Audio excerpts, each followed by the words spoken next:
if I start encouraging my partner to say no, will he say no all the time and then I won't get my needs met? Oh no. This is Cathy Vartuli from the Intimacy Dojo. This is Liz Powell from Sex Positive Psych. This is such a hard question, right? Mm-hmm. I think everyone's fear when they start moving towards a more consent-based relationship is, what if all I get now is no? Yeah. Right? And maybe I wasn't getting very many yeses before, and my tanks are already low. Mm-hmm. It's terrifying. And I think sometimes when people first learn no, and I mean, I actually encourage my clients to do this as a game, but no is like, they were like a 3-year-old who suddenly found the word, and it's like everything is no, and we may need a time where we practice that and figure out our own power. So I encourage my clients to actually make a game of it where they say no, they tell their partner, today I'm going to say no to everything, especially the ones that are, they reactively say yes. I say, I'm going to say no to everything. I may change my mind afterwards, but I'm going to say no to everything. Can you encourage me in that? And say, thank you for taking care of yourself. It's cuddle party rules, but, right. And when they make a game out of it, it kind of takes some of the sting out of it, but there's still that fear, like, he was only ever taking the trash out when I blackmailed him. What if he says no now? And it's like, it's part of his job too, like to take care of the house. I don't want to have to do everything. Right. And I think what happens is when you start ignoring each other's no's, you kind of get in this tug of war for power, right? And the only way to stop that tug of war is for one of you to let go of the rope. Mm-hmm. And it's scary. It's a jump. Yeah. You're leaping off into the unknown. But in most cases, when you empower someone to use their no, you end up getting more yeses. Yes, I found that to be true. A lot of times for myself, if someone asks me to do something, if I know I can say no, I'm much more likely to say yes. Whereas if I feel like I'm obligated, even if it's like, please eat this pound of chocolate, which I love chocolate. But if someone's trying to make me, I'm like, I don't want to eat the chocolate. Yeah, me too. I'm super independent. And as soon as someone tries to make me do something, I'm a no. Yeah. And I think the flip side of this is if you empower your partner to say no and all you get is no's, then maybe that relationship isn't the right fit for you. I absolutely agree. And if there are certain like household chores that nobody wants to do, it may be someone.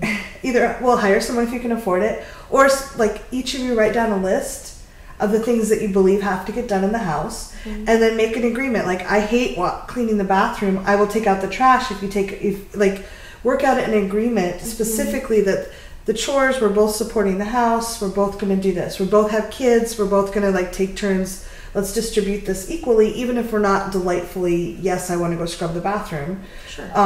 Find an agreement there. But things like that should be consensual and delightful, like sex and touch and kisses and I love yous and things like, going on dates. Those are things that it might be really good to let them have some space, let things kind of work out. Honor your own needs and get them met with friends and loved ones for a while. And if they don't come back around, like you said, it's not probably a good relationship. Yeah, and for stuff like chores, like, look, let's be real. Nobody loves doing chores. There's a very small group of people who are like, oh my gosh, chores are amazing. Let me clean. So part of being a grown-up is you have to do stuff you don't want to do, right? And if you're continually running into this fight with a partner about who's going to do certain chores, you need to come up with better agreements about it and figure out how you're going to handle it when those agreements break down. Yeah. Right? For me, having lived with some partners who just didn't do chores, what I told them was, this is unacceptable. We both live in this house. It is not my job to keep it clean. I don't care that I'm the woman and you're the man.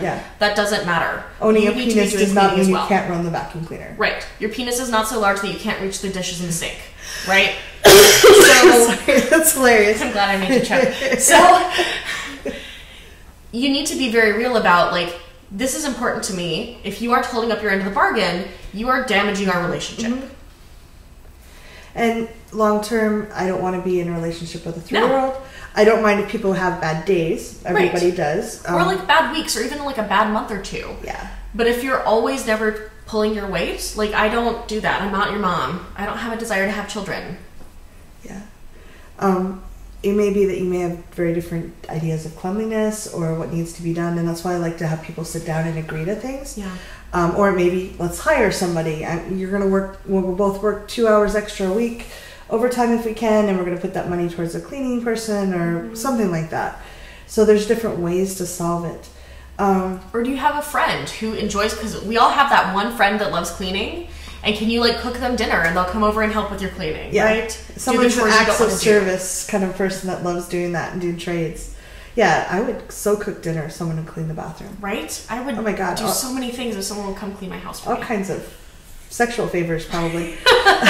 Or kinky favors. Yeah, you know? Whatever it is. You want me to flog you? That's great. Come clean my bathroom. Dress up in the high heel black boots. And right, yeah, especially if they're a penis haver. I love that. Put them in the maid outfit. Gold. We encourage you to play around with learning this. And it doesn't have to be overnight. No. It can be a process, and you're kind of learning yourself as you go. So few people have ever had a chance to explore their nose. Mm-hmm. It's going to be awkward at first. If you have a cuddle party near you, I encourage you to check them out. They're so powerful. And just practice with a friend. I practiced with my cat when I was first learning no, because I'd never been encouraged to say it. And my cat so didn't care. I'm like, no, I'm not going to pet you. And she'd like crawl in my face and I would pet her. But just getting to articulate it. Right. Getting to practice it. Yeah. And realize that she wasn't freaking out. And then when I practiced with a friend and they were like, oh, that's cool. It changed how my brain was holding the word. Yeah. Well, and I think, so a lot of times these problems where you're feeling like your needs aren't being met, we wait until it's like DEFCON 5 before we bring it up, right? So when you're noticing that something in your relationship isn't working for you, don't wait until it's a relationship make or break issue to start talking about it. That's what a lot of us do around no's. It's like, oh, I'll put up with it. How could you possibly do this? And we blow up at each other. Yeah. So address it early. Address it when it's small, right? Yeah. If your partner is saying no to things that are really important to you, don't wait until you're starving, right? The same way with food. Some of us get really hangry. I'm a big hangry person, right? If I haven't eten regularly, I will cut someone. Thank you, Cathy. You're not yourself when you haven't eaten. So, but I know that about myself. So I know that if I'm starting to get hungry, I have to start planning for food. Yeah. I can't wait until I already feel really hungry. It's too late. And then order my DoorDash because I'm going to be waiting an extra hour. Yeah. Right? We're not endorsed by DoorDash, by the way. No, not endorsed by DoorDash. But if you're interested, contact us. Yeah, DoorDash, if you want to sponsor us, I'm there.